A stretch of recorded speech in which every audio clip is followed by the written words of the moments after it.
नमस्कार साथियों, नमस्कार प्यारे बच्चों। आज के वीडियो में हम नेशनल अचीवमेंट सर्वे एग्जाम 2024 के लिए राज्य शिक्षा केंद्र द्वारा जारी समय सारणी के अनुसार कक्षा 6 के लिए 5वें सप्ताह में विषय हिंदी, विज्ञान और सामाजिक विज्ञान के प्रश्नों को हल करेंगे। और यदि आपने 5वें सप्ताह का मैथमेटिक्स के वीडियो नहीं देखे हैं तो वह आपको प्लेलिस्ट में मिल जाएंगे। तो चलिए स्टार्ट करते हैं हमारा आज का विषय। 5वें सप्ताह की हिंदी के लिए अनुच्छेद 396 और अनुच्छेद 436 को सम्मिलित किया गया है। तो अनुच्छेद 396 को हम पढ़ते हैं और इससे संबंधित क्वेश्चन को सॉल्व करते हैं। एक अस्पताल ऐसा भी इसकी यह थीम है। इस अस्पताल में सिर्फ हाथियों का इलाज होता है। किसी भी अनुच्छेद को जब आप पढ़ें तो आपको उसके कीवर्ड हमेशा ध्यान रखना है कि यहाँ पर किसकी बात की जा रही है, हाथियों का इलाज होता है। अगर जरूरत पड़े तो उन्हें भर्ती भी कर लिया जाता है। यहाँ एक समय में 10 हाथी भर्ती हो सकते हैं। कितने हाथियों की बात की जा रही है? 10 हाथी। सभी के लिए अलग अलग कमरे हैं। छोटी मोटी बीमारी वाले हाथी यहाँ डॉक्टर अशोक को दिखाने आते हैं। इनका इलाज कौन करते हैं? डॉक्टर अशोक। और दवा लेकर घर चले जाते हैं। सोचो हाथी के इलाज के लिए डॉक्टर हाथी के पास कैसे जाता होगा? हाथी कितना बड़ा मुंह खोलता होगा? एक बार आशा को चोट लग गई थी। आशा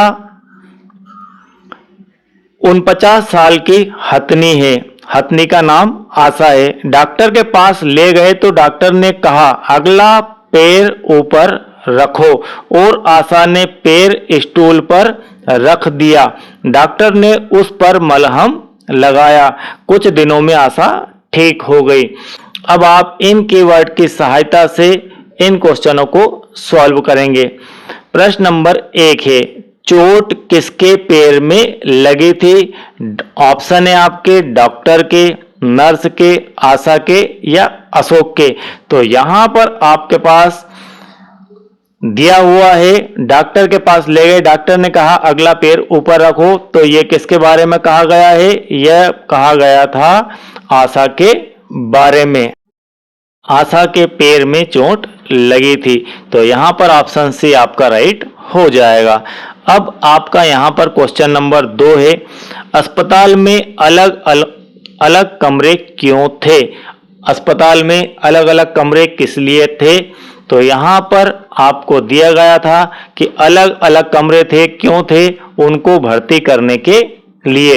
तो यहां पर आपका ऑप्शन डी सही हो जाएगा। अब देखते हैं क्वेश्चन नंबर 3। क्वेश्चन नंबर 3 है, आशा का पैर ठीक करने के लिए क्या किया गया? सुई लगाई गई, मलहम लगाया गया या फिर दवा खिलाई गई, खाना खिलाया गया? तो आशा का पैर ठीक करने के लिए उसके पैर में मलहम लगाया गया और डॉक्टर ने पैर स्टूल पर रखने के लिए कहा तो उसने पैर स्टूल पर रख दिया। फिर डॉक्टर ने उसके पैर पर मलहम लगाया था। अब क्वेश्चन नंबर 4, दवा लेकर घर कौन चले जाते हैं? दवा लेकर घर कौन चले जाते हैं? तो इसके ऑप्शन में 4 दिए गए हैं। छोटे छोटे हाथी, गंभीर बीमारी वाले हाथी, छोटी मोटी बीमारी वाले हाथी, मोटे मोटे हाथी। तो यहां पर हम देख चुके हैं अभी इस अनुच्छेद में कि छोटी मोटी बीमारी वाले हाथी डॉक्टर अशोक को दिखाने आते हैं और दवा लेकर घर चले जाते हैं। तो इसका आपका सही आंसर आ जाएगा छोटी मोटी बीमारी वाले हाथी। तो ऑप्शन सी इसका राइट आंसर हो जाएगा। अब प्रश्न नंबर 5, हाथी कितना बड़ा मुंह खोलता होगा वाक्य में है? आपको यह वाक्य ध्यान से पढ़ना है। हाथी कितना बड़ा मुंह खोलता होगा? इस वाक्य में क्या है?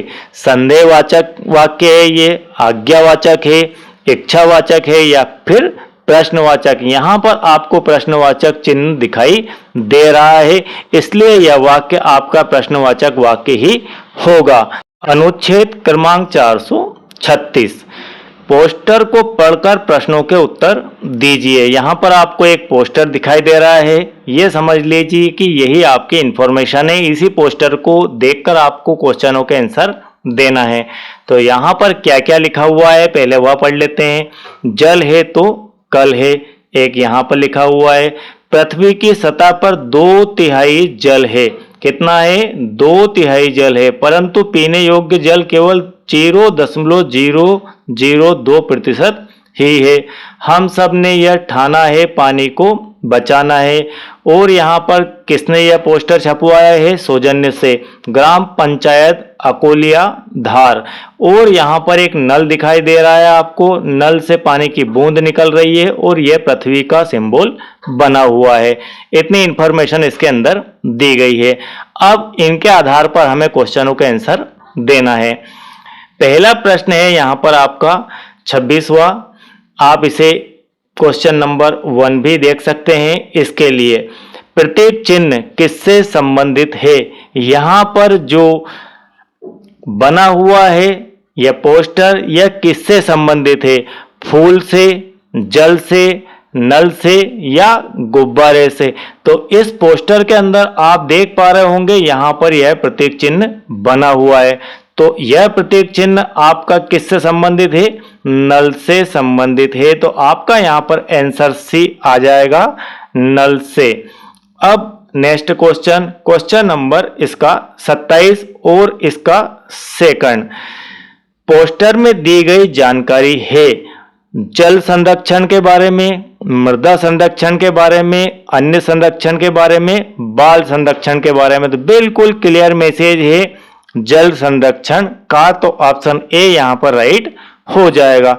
अब क्वेश्चन नंबर इसका 3 और इसका 28, पृथ्वी के कितने भाग पर पानी है? यहां पर लिखा हुआ है पृथ्वी के कितने भाग पर पानी है। तो पृथ्वी की सतह पर 2/3 जल है। तो 2/3 कहां पर लिखा हुआ है?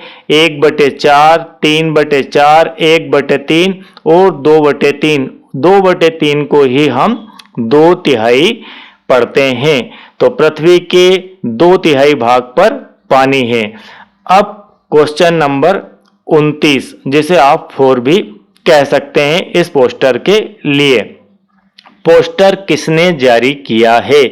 तो यह पोस्टर ग्राम पंचायत के द्वारा जारी किया गया था। सौजन्य से यहाँ पर लिखा हुआ है, किसके सौजन्य से? ग्राम पंचायत अकोलिया धार के सौजन्य से। तो ग्राम पंचायत ने यह पोस्टर जारी किया था। ऑप्शन ए इसका राइट हो जाएगा। अब प्रश्न नंबर 30 और इसका 5वां, निम्नलिखित में से क्रिया शब्द कौन है? आपको यहां पर बताना है। 4 शब्द दिए गए हैं, पृथ्वी, जल, हम या बचाना। तो यहां पर जो क्रिया शब्द है वह है बचाना। ठीक है, यहां पर क्या कार्य किया जा रहा है? यहां पर जल के बचाने का कार्य किया जा रहा है, जल को बचाने के बारे में बताया जा रहा है। तो यहां पर जो बचाना शब्द है वह आपका क्रिया है इन चारों ऑप्शनों के अंदर से। अब हम चलते हैं विज्ञान विषय में। विज्ञान विषय में आपका क्वेश्चन नंबर 81 सिलेक्ट हुआ है। यहां पर 81 है, डॉक्टर भोजन में हरी सब्जियां खाने की सलाह देते हैं क्योंकि हरी सब्जियों में अधिक मात्रा में पाया जाता है या होता है। तो यहाँ पर 4 ऑप्शन दिए गए। इन 4 ऑप्शनों में से आपको देखकर बताना है कि हरी सब्जियों के अंदर क्या पाया जाता है अधिक मात्रा में, कार्बोहाइड्रेट, वसा, प्रोटीन या फिर विटामिन। तो हरी सब्जियों के अंदर विटामिन पाए जाते हैं अधिक मात्रा में। अब क्वेश्चन नंबर 82, इसे भी सिलेक्ट किया गया है। क्वेश्चन नंबर 82 है, बेल में लगने वाली सब्जियों का समूह है। आपको बताना है कि कौन सी सब्जियां बेल में लगती है। पहले यदि आप बेल का अर्थ नहीं जानते हैं तो वह क्लियर कर लेते हैं। मान लीजिए यहां पर आपने कोई पौधा लगाया, ठीक है, किसी पौधा लगाया और यह पौधा बेल वाला पौधा है। बेल वाला पौधा है तो बेल में क्या होता है कि यहाँ पर इस प्रकार से आपको ऊंचाई पर इसे ले जाना होता है, तो या तो किसी पेड़ की सहायता से या कुछ तार वगैरह बांधकर या कोई जाली लगाकर, तो ये पेड़ इस प्रकार से आगे बढ़ता, ये पौधा इस प्रकार से आगे बढ़ता है और ऐसा फैल जाता है और इसके यहीं पर फिर बेल में इसके फल लगते हैं, इसमें सब्जियां लगती हैं। तो इस प्रकार की जो पौधा सब्जी होती है वो बेल वाली होती है। तो यहाँ पर आपको बताना है कि बेल में लगने वाली सब्जियों का समूह कौन सा है। क्या लौकी बेल में लगती है, क्या पत्ता गोभी लगती है, बैंगन या करेला, बैंगन और करेला, करेला और गिलकी, पालक और मेथी। तो यहाँ पर आपका ऑप्शन सी सही हो जाएगा। जो आपका करेला होता है वह भी बेल में लगता है और गिलकी जो है वह भी बेल के ऊपर ही लगती है। यह जमीन पर इस प्रकार से, यह मान लीजिए जमीन है तो यहाँ पर यह नहीं रहते हैं। लौकी आपकी यह भी बेल में लगती है, लेकिन पत्ता गोभी बेल में नहीं लगती है, इस कारण से हम इस ऑप्शन को छोड़ेंगे। बैंगन आपके बेल में नहीं लगते हैं, करेला आपका बेल में लगता है, पालक और मेथी ये दोनों बेल में नहीं लगते हैं। तो यहाँ पर पूरे समूह की बात की जा रही है, आपको समूह का ध्यान रखना है विशेष तौर पर। अब आपका प्रश्न नंबर 84, प्रश्न नंबर 84 है यहाँ पर, पक्षी घोंसला बनाते हैं, पक्षी घोंसला बनाते हैं, यह आपका क्वेश्चन है और इसके आधार पर आपको आंसर देना है।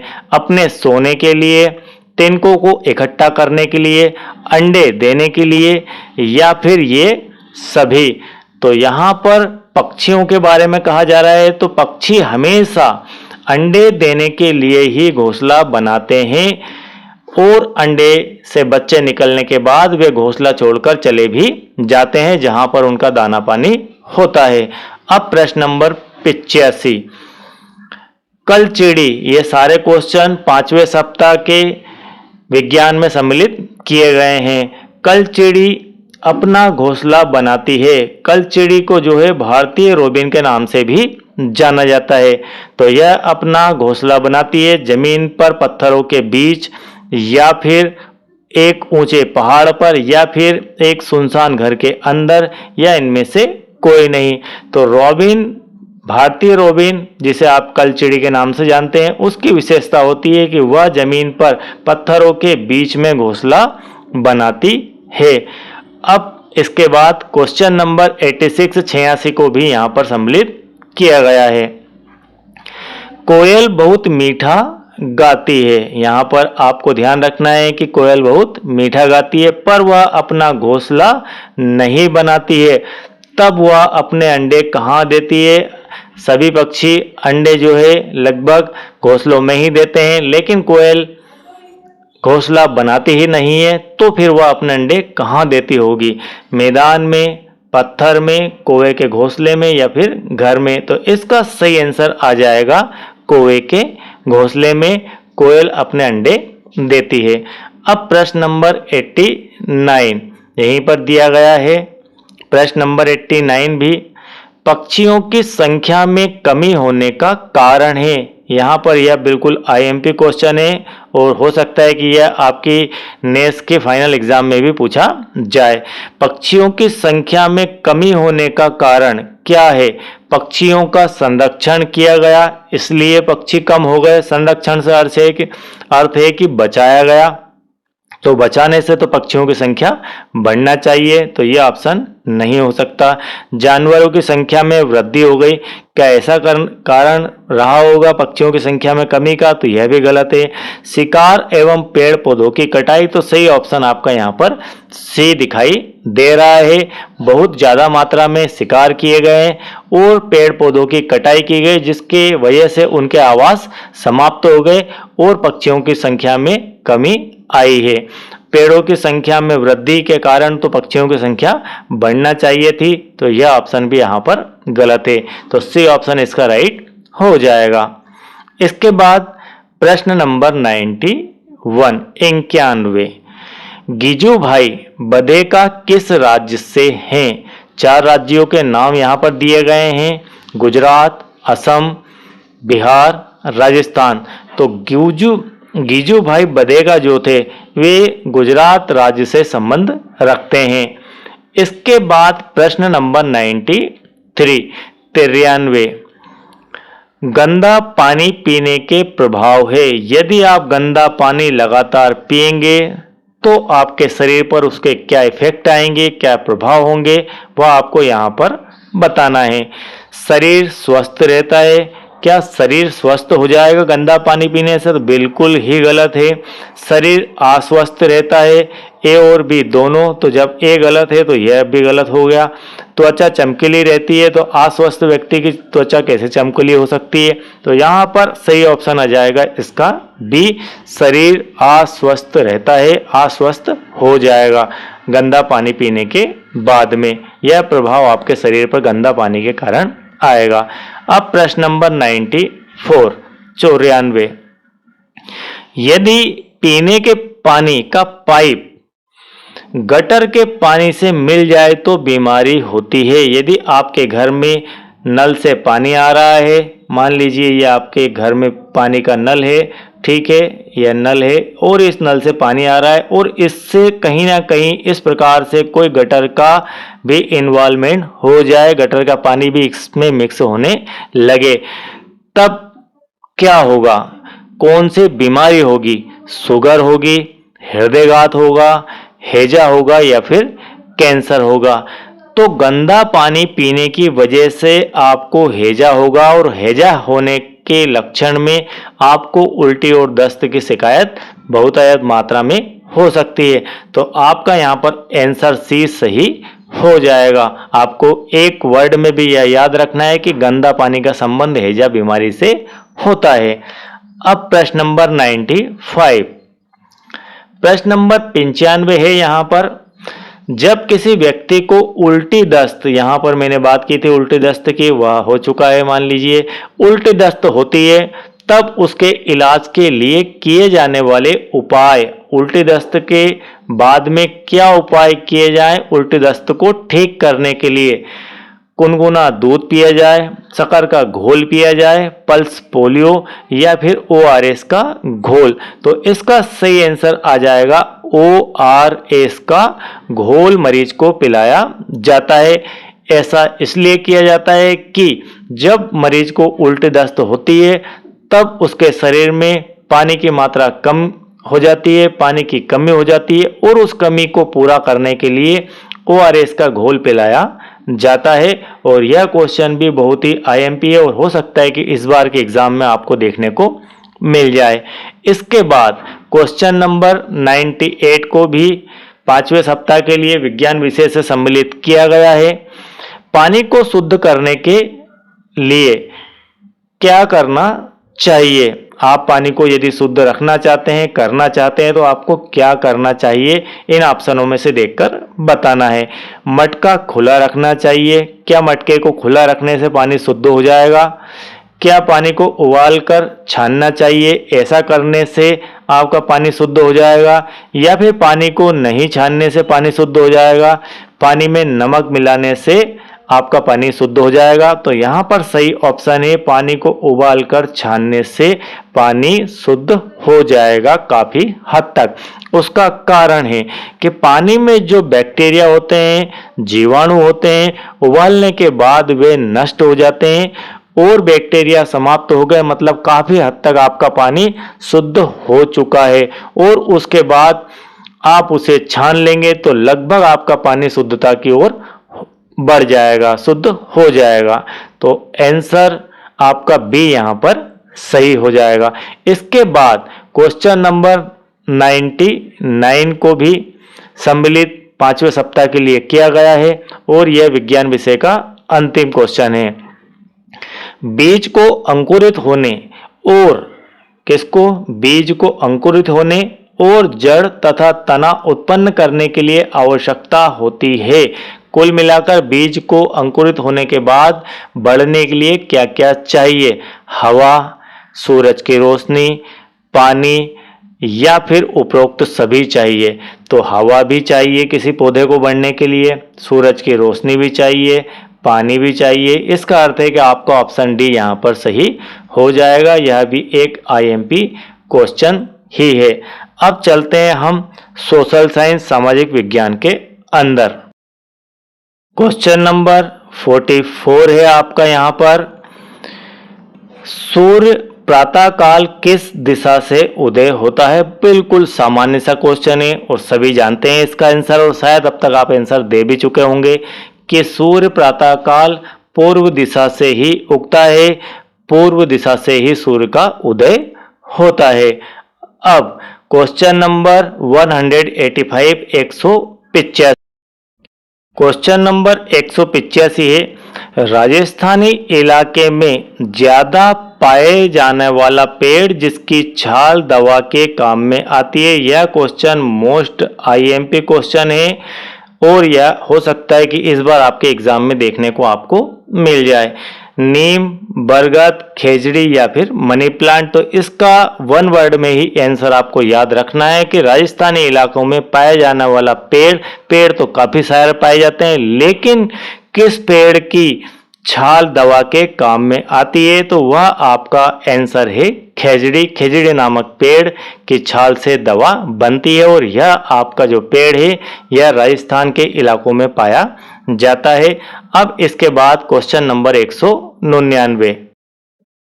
क्वेश्चन नंबर 199 है, जब आप लंबे समय की यात्रा करते हैं तब समय बिताने के लिए अपने साथ लेकर जाते हैं। मान लीजिए आप या आपके परिवार में कोई व्यक्ति कहीं बाहर जा रहे हैं और उनका सफर 1 से 2 दिन का है, तब वे अपने साथ क्या लेकर जाएंगे?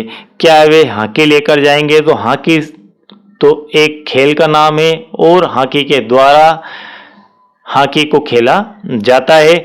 तो यहाँ पर आप किसी स्टेडियम में नहीं जा रहे हैं, इसलिए हॉकी लेकर नहीं जाएंगे। हॉकी कुछ इस प्रकार की होती है, आपने देखी होगी, इस प्रकार की हॉकी होती है। टेलीविजन पर जो है समाचार या फिल्में देखी जाती है, तो इन्हें आप वहां ले जा नहीं सकते। किताब और मैगजीन, चिड़िया और बल्ला। तो इसका सही आंसर आ जाएगा किताब और मैगजीन। पढ़ने के लिए, सफर में समय पास करने के लिए आप किताब और मैगजीन साथ में लेकर जाएंगे, जिससे आपका टाइम पास हो सके। अब आपका क्वेश्चन नंबर 209। क्वेश्चन नंबर 209 है, रेलवे समय सारणी से हमें जानकारी प्राप्त होती है। यदि आपने रेलवे में सफर किया होगा तो रेलवे समय सारणी जरूर देखी होगी। तो वहां पर रेलवे समय सारणी देखने से आपको क्या क्या इंफॉर्मेशन कलेक्ट होती है, प्राप्त होती है, यह आपको बताना है। ट्रेनों के मार्ग के बारे में जानकारी मिलती है। तो जी हाँ, ट्रेनों के मार्ग के बारे में जानकारी आपके समय सारणी से मिल जाती है कि कौन सी ट्रेन किस समय किस मार्ग से गुजरेगी।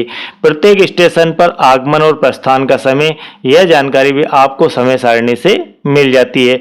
मार्ग के स्टेशनों की जानकारी, यह भी उसी समय सारणी से मिल जाती है। ट्रेन कहाँ पर किस समय किस स्टेशन पर पहुंचेगी, कौन से रूट से जाएगी, यह सारी जानकारी आपको समय सारणी से मिलती है। तो यहाँ पर आपका ऑप्शन डी सही हो जाएगा। इसके बाद क्वेश्चन नंबर 322। क्वेश्चन नंबर 322 है, एनीमिया रोग से शरीर के घटक में कमी हो जाती है। इसका यदि हम शुद्ध हिंदी में अर्थ समझें तो यह होगा कि जो एनीमिया रोग होता है, जो मरीज होता है एनीमिया का, उसके शरीर में किस चीज की कमी हो जाती है जिसके कारण से एनीमिया रोग होता है, या फिर एनीमिया रोग होने के बाद यदि वो अपनी जांच करवाए तो उसके शरीर में कौन सा घटक कम पाया जाएगा। क्या पानी कम मिलेगा, क्या ऑक्सीजन कम होगी उसके शरीर में, या फिर हीमोग्लोबिन कम होगा, या फिर कार्बन डाइऑक्साइड कम होगी।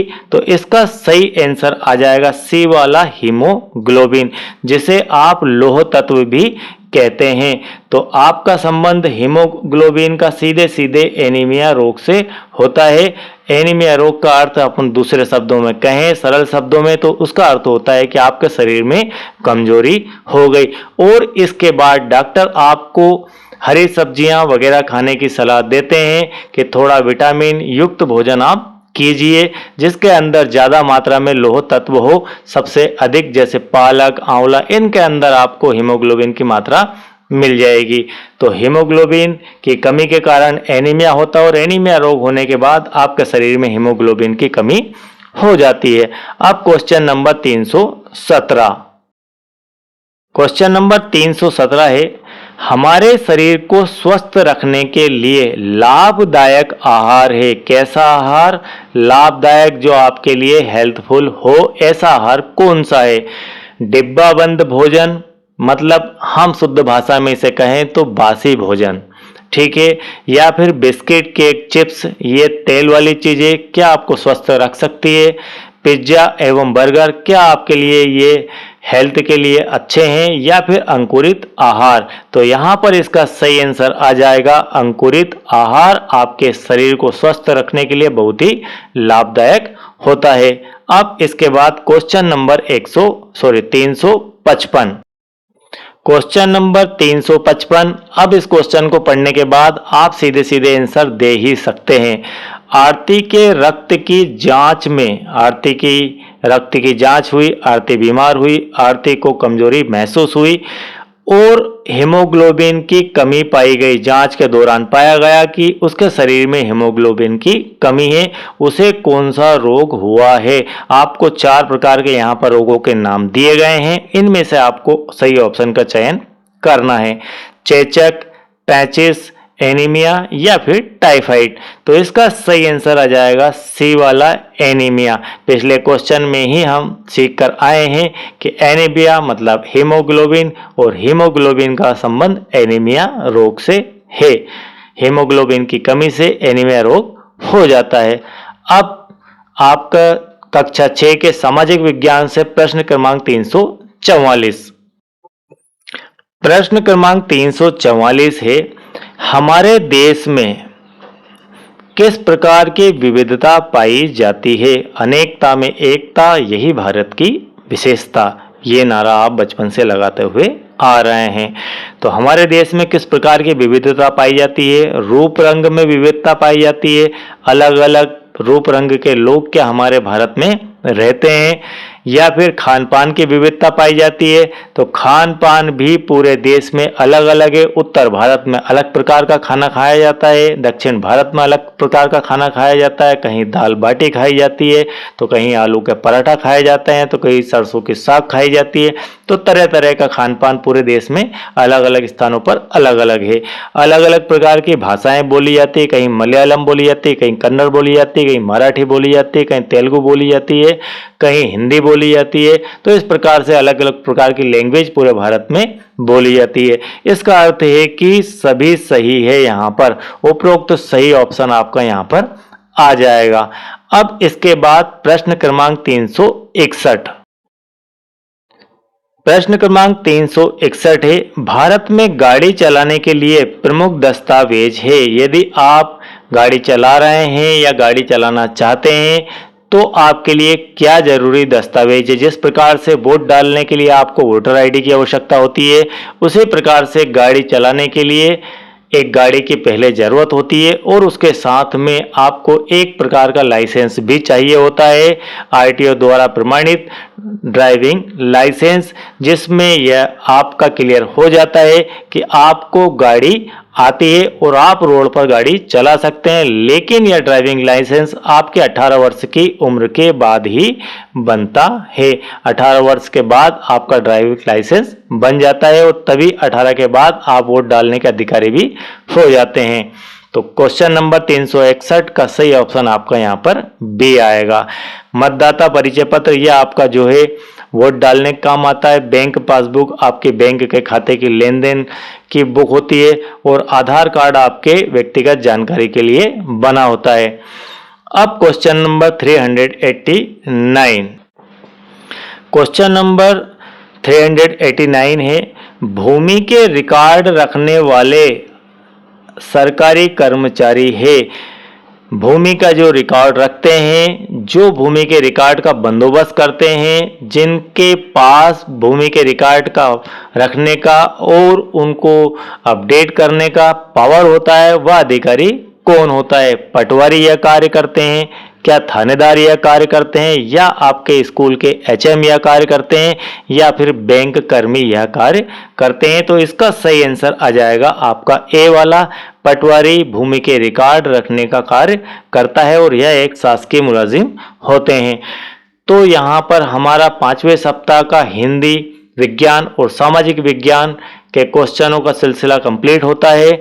आई होप कि इतना सब कुछ आपको क्लियर समझ में आ गया होगा। और यदि आप चैनल के साथ नए हैं और आपने चैनल को अब तक सब्सक्राइब नहीं किया है तो सब्सक्राइब कीजिए, और वीडियो यदि आपको बेहतर लगे तो एक लाइक जरूर कीजिए। और ओलंपियाड क्वेश्चन बैंक के समस्त सब्जेक्ट के वीडियोस आपको प्लेलिस्ट में मिल जाएंगे, वहां से आप उन्हें भी देख सकते हैं। Thank you very much.